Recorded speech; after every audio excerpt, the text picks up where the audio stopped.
A gorgeous start here at Oak Hill. Then it rained. Then we played. Then it rained again. Then we played again. But end of the day, Oak Hill will go to sleep with everything in order through 3 days of the Senior PGA Championship.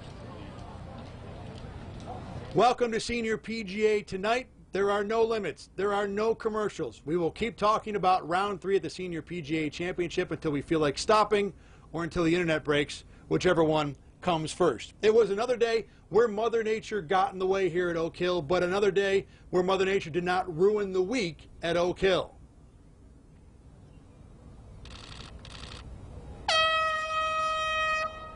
Yeah, officials blew the horn for 2 separate delays today. The first one began about 10:15 this morning, lasted 2 hours, 20 minutes. The second was at 3:15, lasting only 40 minutes. That makes 3 delays for the week. But again, big picture, this championship is still very much on schedule. Paul Broadhurst came to Rochester with the Senior PGA Championship trophy, and it looks like he might go home with it too. A second straight bogey-free round leaves Broadhurst in front by himself with a 2-shot lead after 54 holes. There's probably, 10 guys still in it. 10 guys are within 5 shots. And like I say, 5 shots is nothing around here. So, you know, like I said, I'm happy to be 2 shots clear. But I know we're in for a tough day tomorrow, and I'm going to have to be at my best again. Paul's short game and putting is unbelievable at the moment. So, you know, when he makes a mistake, he either chips it in or he makes the putt. So I'm just going to have to keep pushing and try and, you know, give myself birdie chances tomorrow and see what happens. Here's your leaderboard, and I guess we will excuse Paul Broadhurst if his math isn't quite accurate. There are only 6 guys within 5 shots of him. It's Retief Goosen in solo second, only 2 shots back. He will be very dangerous tomorrow. After that, Ken Tanagawa, then Scott McCarron, who has quietly climbed into contention. McCarron has won 2 of the last 4 senior events. Second round co-leader Esteban Toledo bogeyed 2 of his first 3, did not have a good day. Only 6 guys under par. Barring a Broadhurst meltdown, it's hard to imagine anyone else out of that top 6 having a chance to win tomorrow. The rain certainly softened up Oak Hill a little bit, but it's not as if the course played anything close to easy. All those guys who are chasing know that to get Paul Broadhurst, they are going to have a large uphill climb in round 4. I thought it was tough to get at a lot of the hole locations today. So even though we didn't have much wind, the course softened up just a little bit because of the rain that we had throughout the day. It still was tough to get the ball close. You know, who knows what it's going to take tomorrow. You know, it could be a combination of good play and maybe someone not playing so well up there, but you know, if Paul keeps playing the way he's playing, he's going to be impossible to catch. Tomorrow I'm going to have to go low. You know, you got to shoot 4, 5, 6 under probably, depending on what Paul does. You know, Paul did that to me last year. I had the lead last year, and he came from back behind and played a tremendous round to win. So, you know, maybe it's payback. Yeah, Broadhurst was 8 under par in round 4 last year to win. Hard to imagine someone putting up that kind of score here at Oak Hill, even if the course is gettable tomorrow. Among the notables, round 1 leader Scott Perrell. He has a shot at a top 10 finish. Tom Lehman among the 8 rounds today that were under par. Bernhard Longer not really playing bad this week, just not well enough to win. Monty made the cut on the number and jumped up 40 spots today. There were 2 80s today too, Bob May and unfortunately Paul McGinley. Now the rain really hasn't been all that bad this week at Oak Hill, especially when you compare it to the never-ending trail of sadness that has been the weather in spring in Rochester this year. And we caught up with the guy who's in charge of the grounds at Oak Hill, Jeff Corcoran, to talk about what it's like to prepare for a major championship when it's raining all the time, whether it's weeks leading up to the event or during the week. When you get that much rainfall, you can't get larger mowing equipment out on the golf course, so guys are end up doing just what everybody does at home on the weekends. Push rotary mowers into certain areas. They've mowed acres and acres. My guys all have like step counts on their phones. They're doing 40,000 steps, you know, in an 8-hour day or a 10-hour day or a 12-hour day. You know, rainfall on a golf course when you're preparing for a championship is like an eraser. We saw that during the PGA Championship in 2013. You know, we get some rainfall, Duffner goes out and throws down to 63. You know, so it kind of it softens it up, makes it a little bit easier. Not that we're trying to provide an extremely hard test or embarrass anybody, but you know, you want Oak Hill Country Club and the golf course that you work at to hold up to the best in golf. Now, the leaders at the top of the board are guys you know. Paul Broadhurst won this thing last year. Retief Goosen, he's got multiple majors on the younger tour. The guy in third place, he's got an interesting story. Dan Fates joins us with more on that. Yeah, Ken Tanagawa may have the most interesting story because he's quit golf not only once, but twice. He played in college at UCLA and then spent a couple years on pro tours in Australia, Asia, and Japan before quitting to pursue commercial real estate. Last year, he earned his tour card at Q School, and now he says it's surreal to be heading into Sunday of a major championship in contention. It's pretty cool. It's fun to be having this opportunity to play, right? Yeah, like I said before, it's just a blessing to be out here and competing with these guys, and you know, it wasn't me to have the career like a lot of them out here, so in the big picture, it's a blessing. My first event, I was fine until I got to the first tee. Then all of a sudden, you know, I got really kind of nervous, and I was like, wow. And getting used to all this, you know, took a little bit to play this golf course. You know how historic it is, and probably every great player has played out here, right? So to just have that chance and just to walk on the grounds, it's pretty neat. Kenny's a real bright guy. When he told us that he was going to come back and go to Q School, I thought if he could get out here, he's going to do well. I mean, this guy still hits it far. Great short game. We play golf just about every Tuesday in our group, and it's great to have him out here. I mean, he's a great asset to the tour. Super nice guy, but I feel, you know, he's probably one of the top 10 players out here.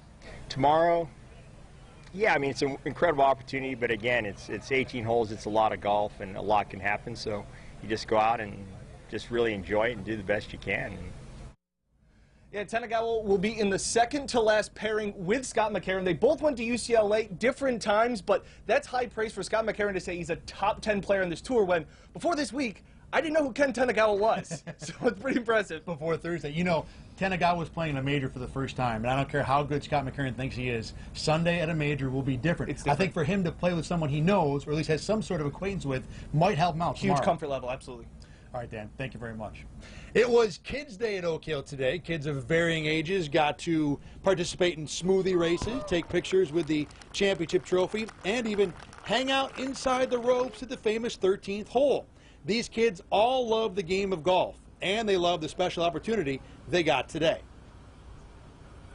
Cool to see like people play, and like you don't usually get to see a lot of like pros and stuff play at like a course near you, so it's been a cool experience having like people sponsor this and like cool activities for the kids and adults. One more day of celebrity chefs here at Oak Hill. Tomorrow, a pair from New York Kitchen. That's the fantastic facility down in Canandaigua. The demos will start a bit earlier tomorrow. Matt Wooster will be on stage at noon. Mary Beth Brinkerhoff follows at 1 p.m. This is the first major in over 50 years without Craig Harmon as the head pro at Oak Hill. But the Harmon family is still very well represented this week. Craig's younger brother, Billy, is on the bag for Jay Haas this week. And although Oak Hill likely appreciates the fact that the Harmon tradition continues, Billy sees that relationship the opposite way. Everything I've thought about this week is how much Oak Hill has meant to the Harmons, not how much, you know, Harmon has meant to Oak Hill. I think it's in reverse order. And I'm kind of old enough now that I reflect a lot on life. And I think that even though Craig was the pro here, I worked here about 6 years, but Oak Hill has been great for the Harmon family, not just me. A lot of great memories here, a lot of great friends. So for me, it's a wonderful walk back memory lane. And we'll hear a lot more from Billy Harmon tomorrow night on Senior PGA Finale. Now, there are a lot of guys out here that share something in common with Tiger Woods. Back surgery. There are 3 guys out here, however, who share something different.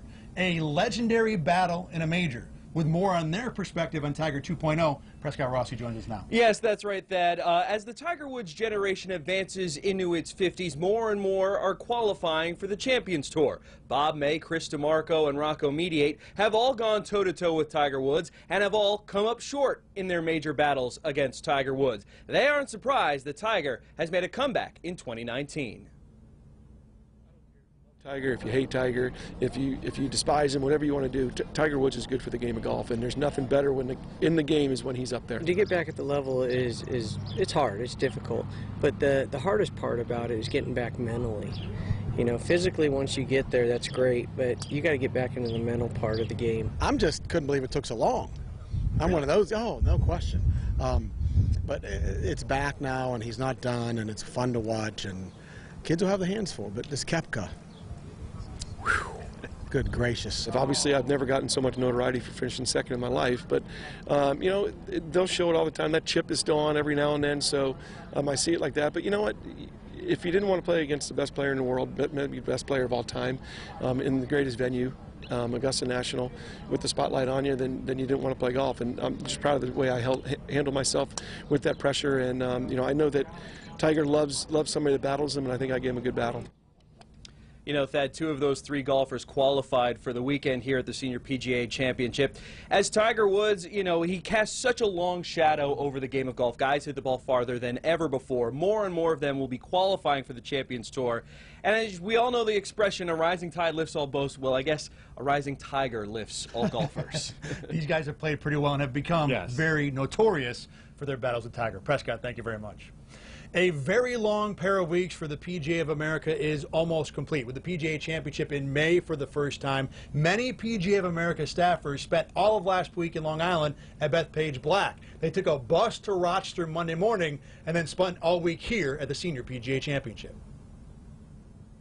For us, we just get so hyped up after an event. We can't wait to roll into the next event. Staff was here pretty promptly, ready to go. Our staff on site does an amazing job. Everybody was ready. We were expecting it, we prepared for it, and it's gone great. Here are your tee times for tomorrow to wrap up this week. That's great, like Susie Whaley just said. The last 4 groups, I should say, these are probably the guys that are really all that's going to matter tomorrow. Esteban Toledo goes from the last group to the 4th to last group. He'll go off with Jesper Parnevik, who's been hanging around quietly. Maybe he's got an 8-under round in him tomorrow. Corey Pavin, a lot of people around here would love to see him win this thing after his heroics back in '95. Then the last 2 groups, Ken Tanagawa. What a story it would be if he was hoisting a trophy tomorrow night. You would think, though, these 4 men are probably the 4 men who will be the likely competitors to actually win this thing. I'd be surprised if it really came out of a different group. The last group, with Paul Broadhurst and Retief Goosen, goes off at 1:50 p.m. tomorrow. The weather tomorrow, like we've said, looks beautiful. Quiet day, very comfortable. It might rain just a little bit, but we aren't stopping play tomorrow. We're going to go straight through. Temperature will get close to 70 degrees. Should be a good day for scoring. At Oak Hill, that means like 3 under par. We'll see, but it should be at the very least a great day to finish out the championship. And finally tonight, one of the other fun hands-on activities you can do via KitchenAid here at Oak Hill, apron making. The Fairway tent has a ton of patches and plenty of flair for your dream apron. It's free for anyone who wants to do it, open pretty much all day long. We saw a huge line of people waiting to do it today before the celebrity chefs appeared early this afternoon. Looks like a whole lot of fun. We will conclude our week at Oak Hill with Senior PGA finale tomorrow night. We will hear from the champ. We'll hear from the Oak Hill Club president on the future of the club and hosting majors at this wonderful venue. We will also look ahead to the 2023 PGA Championship and even beyond. That is tomorrow night. Thank you once again for joining us the last 3 days right here online on Senior PGA tonight. It's been a whole lot of fun. For Prescott Rossi and Dan Fates, I'm Thad Brown. We'll see you one more time tomorrow night.